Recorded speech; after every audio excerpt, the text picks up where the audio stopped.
Margaret Ellis had spent 32 years building the little garden behind her home. Every flower carried a memory. The white roses near the fence came from the bouquet her husband held on their wedding day. The tomatoes were planted using seeds her late father once mailed to her from Kentucky. The lavender rose were there because her daughter said the smell helped calm her anxiety during hard times. To anyone else, it looked like an ordinary backyard. To Margaret, it was the last living piece of her family. Every morning at 6:30, she stepped outside with an old green watering can and whispered good morning to the flowers like they were old friends. Her neighbors loved her for it. Kids walking to school waved at her over the fence. Delivery drivers stopped to admire the colors. But not everyone in the city appreciated Margaret's garden, especially not the new redevelopment office. The city had recently launched a beautification initiative in the neighborhood. Officials claimed they wanted cleaner streets, modern properties, and higher property values. In reality, everyone knew what was happening. Developers wanted the older residents gone so luxury condos could move in. Margaret's neighborhood sat on prime land, and her house stood right in the middle of it. One Monday morning, a white city truck parked outside her home. Two officials stepped out wearing reflective vests and carrying clipboards. Margaret opened the door slowly. "Can I help you?" The taller man barely looked at her. "We received complaints regarding unauthorized vegetation growth and unsafe structures." Margaret blinked in confusion. "My roses are unsafe." The second official pointed toward her greenhouse. "That structure violates updated zoning regulations. My husband built that greenhouse before he passed away." The man shrugged. "You have 14 days to remove all non-compliant landscaping." Margaret stared at the paper in her shaking hands. "This has to be some mistake." "No mistake, ma'am." They walked away before she could say another word. That night, Margaret sat alone at her kitchen table, reading the violation notice again and again. Her hands trembled harder with each line. Failure to comply may result in forced removal. She quietly wiped tears from her cheeks. Across the country in Chicago, her son Daniel Ellis was finishing a live television interview. Daniel was one of the most feared investigative journalists in America. Politicians hated him. Corrupt businessmen avoided him. Entire corporations had collapsed after his investigations aired. But despite all his success, Margaret rarely called him for help. She hated burdening him. So when Daniel phoned that evening, she forced herself to sound cheerful. "How's my favorite gardener?" he asked. Margaret smiled weakly. "Oh, you know me, still fighting weeds." Daniel immediately sensed something was wrong. "What happened?" "Nothing." "Mom." Silence. Then finally, "The city says my garden violates regulations." Daniel leaned back in his chair. "What kind of regulations?" "They want me to remove everything." His expression darkened instantly. "Send me the notice." "Oh, sweetheart, it's okay. I'll figure it out." "Mom." The firmness in his voice made her stop talking. "Send me the notice." 10 minutes later, Daniel stared at photographs of the violation letter on his laptop. His jaw tightened. He recognized the signatures immediately. The redevelopment office. The same department he'd been quietly investigating for months. A city corruption scandal involving forced displacement of elderly homeowners. And now his mother had become one of the targets. Daniel picked up his phone. "Cancel my Thursday segment," he told his producer. "I'm going home." 3 days later, Margaret stood in her garden trimming roses when black SUVs rolled into the neighborhood. City workers.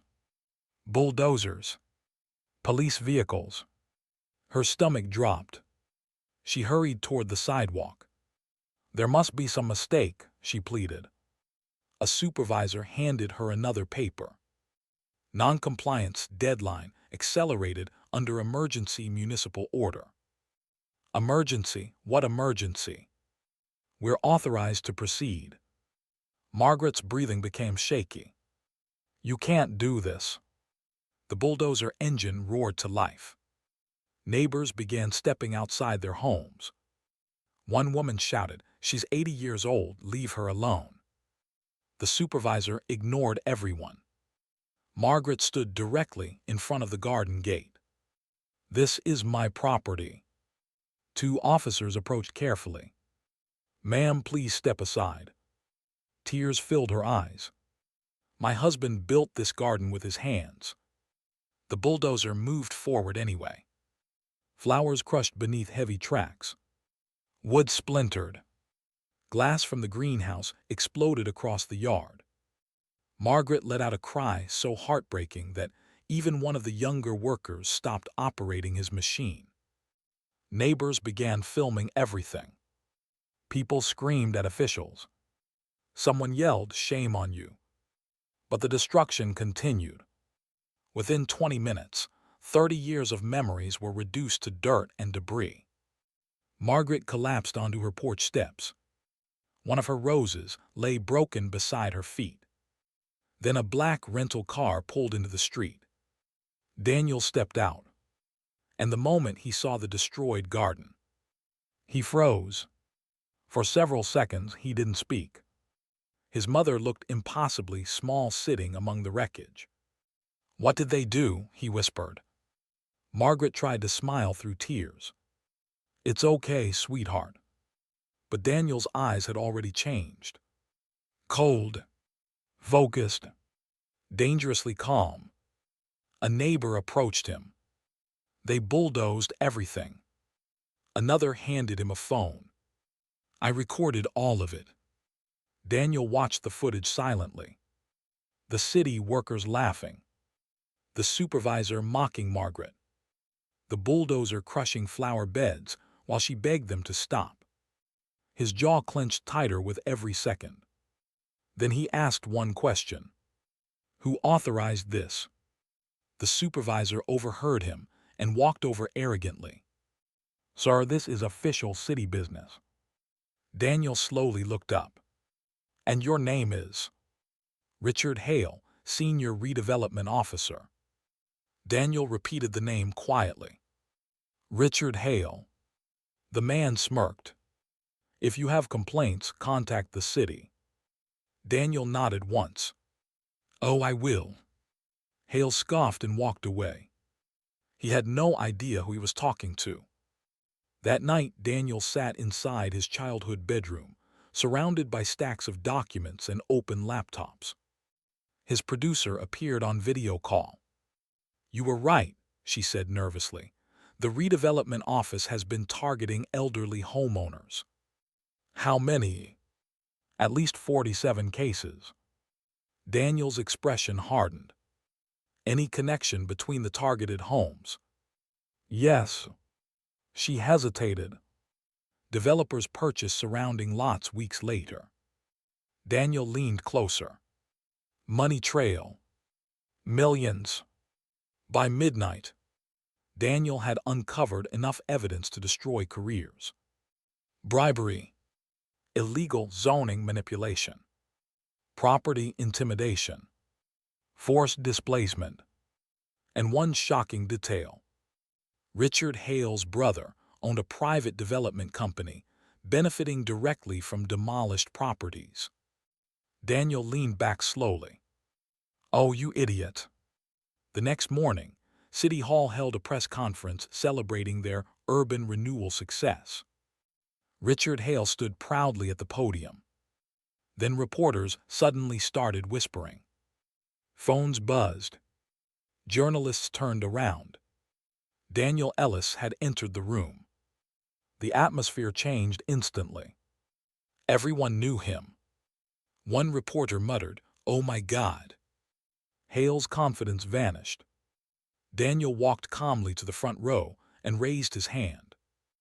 "Mr. Hale," he said evenly, Did you disclose your financial relationship with Stonebridge Development before authorizing forced demolitions? Hale blinked rapidly. I don't know what you mean. Daniel held up documents. Interesting, because according to property records, your brother's company acquired 6 neighboring lots connected to your redevelopment orders. The room erupted with noise. Cameras flashed wildly. Hale stammered. That's unrelated. Daniel didn't stop. And did you knowingly violate municipal due process protections for senior homeowners?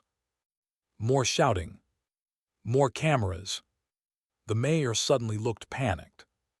Daniel pulled out his phone. Would you also like me to play the footage of your workers laughing while destroying an 80-year-old widow's garden? Dead silence. The mayor stepped toward Hale furiously. You told me everything was legal. Daniel stood. Oh, we're way past legal. That evening, Daniel's special report aired nationally. Millions watched. Drone footage showed destroyed homes. Secret recordings exposed bribery discussions. Former employees described intimidation tactics. And finally, the video of Margaret crying while bulldozers crushed her garden appeared on screen. America exploded with outrage. Social media flooded with anger. Justice for Margaret began trending within hours. Veterans groups demanded investigations. Senior advocacy organizations protested outside City Hall. National news networks picked up the story. By the next morning, Richard Hale had resigned. 2 city officials were suspended. Federal investigators arrived downtown. But Daniel wasn't finished. 3 days later, he visited his mother again. Workers had started clearing debris from the backyard. Margaret sat quietly on the porch. You didn't have to do all this, she told him softly.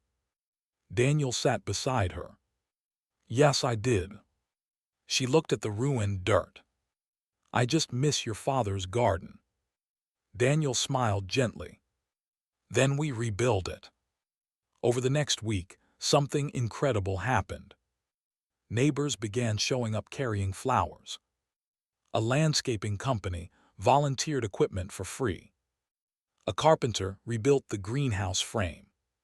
Children painted signs that read, "We love you, Margaret." Even strangers traveled from other states to help.